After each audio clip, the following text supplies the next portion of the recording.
I told you this YouTube beef, reactions, harassment, bullying.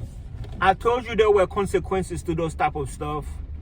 Now, if you ain't heard by now, there's a Vegas streamer by the name of Manny who on a live another streamer about YouTube copyright strike. You know, that's like the best reason, allegedly. That's what I'm hearing. And I'm gonna make it a video because me myself, I am a streamer here in Nashville. I'm gonna make a separate video explaining how dangerous of a job it is to be a streamer in person compared to just sitting in front of the computer or talking, But when you're out there in real life, it's very dangerous. And that's what I do here in Nashville. But in this video, I want to touch on the importance of not getting into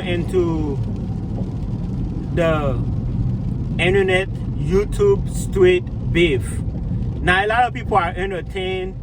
I'm not the type of dude that sit down and watch another person talk about another person. Well, especially not negative. I understand, sometimes you can do like a critic review, but there are YouTubers who just bullying other YouTuber, and this is gonna be the outcome.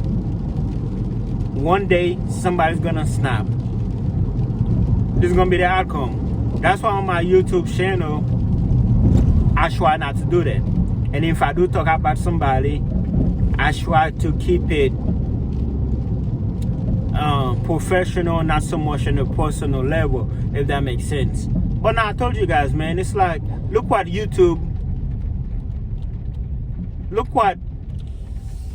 argument be like, yeah, you can't blame YouTube. But now, in a way, you can't blame YouTube.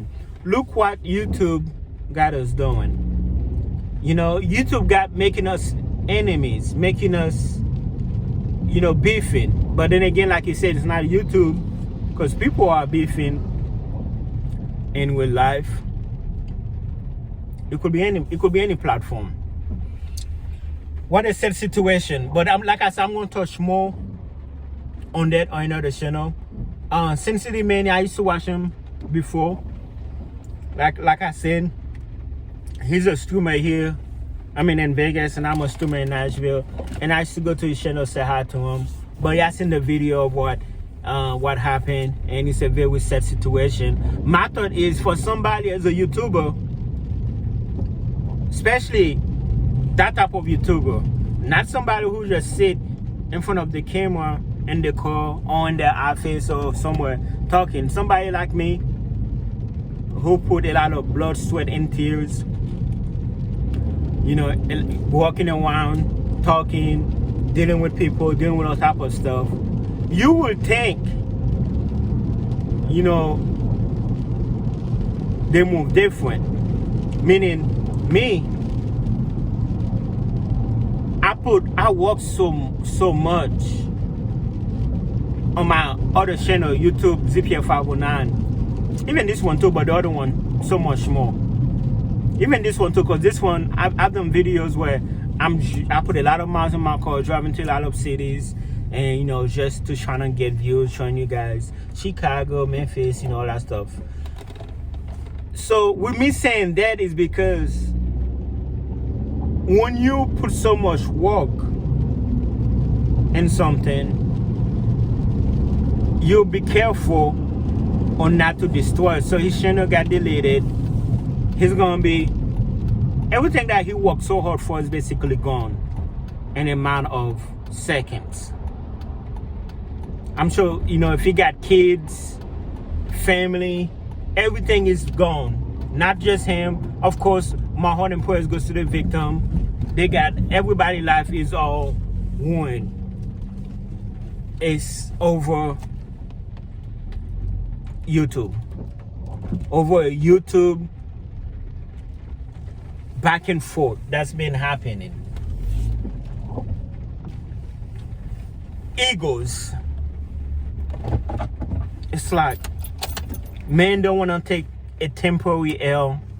Like me, I've had minor beef, but I've taken the L. I had people who tried to come and take my turn in my city. I got people to be like, oh, he's a better swimmer than you. He's a better swimmer than you. And I let my emotion get to me. I was like, man, I've been out here. I've been here before and blah, blah, blah. Yeah, I've been cocky. But at the end of the day, I just kept doing what I'm doing. And the other swimmers fell off on their own or they just gave up. But it's like being a streamer, being a YouTuber, you have to be careful of what you say. Because people are crazy. You're not always safe beyond the computer or beyond the phone. Especially if you're a live streamer like me, where people always know where I'm at when I'm live streaming. That's why I'm always nice to people in the street that I talk to, interview. People online, I try to be nice to them because they know where I'm going to be all the time. I don't want to piss them off. But I told you guys, this YouTube beef, everybody just, you know, you got people who just sitting in the mom basement, sitting in their parents' house, they're just instigating, watching you talk better about another YouTuber. They enjoying it, they enjoying the drama. But you know who have to pay for the consequences? You, your family. So fellow YouTubers, and I give up on some of you guys. I give up. I gave you guys my 2 cents. I'm like, hey, I don't think you should, you know, go that way with your channel. I feel like, you know, but nobody want to listen to me. I feel like you should focus on other type of topic instead of talking about a specific person every day. But now this is the outcome. You know, this is the outcome of when nobody wanna walk away. You know, there's enough views for everybody. There's enough money for everybody. Okay, so what if another YouTuber is doing better than you? I know other YouTubers who got, you know, 100, not even, if not even thousands of people watching them, and here I am, 100, 150. Granted, sometimes people just start up seeing the same stuff over and over again. Whenever I show them something new, more people come. But you know, I'm careful out here. So YouTubers, the internet beef, all that stuff can be very costly. And just think about yourself, think about your family, you know. Yeah.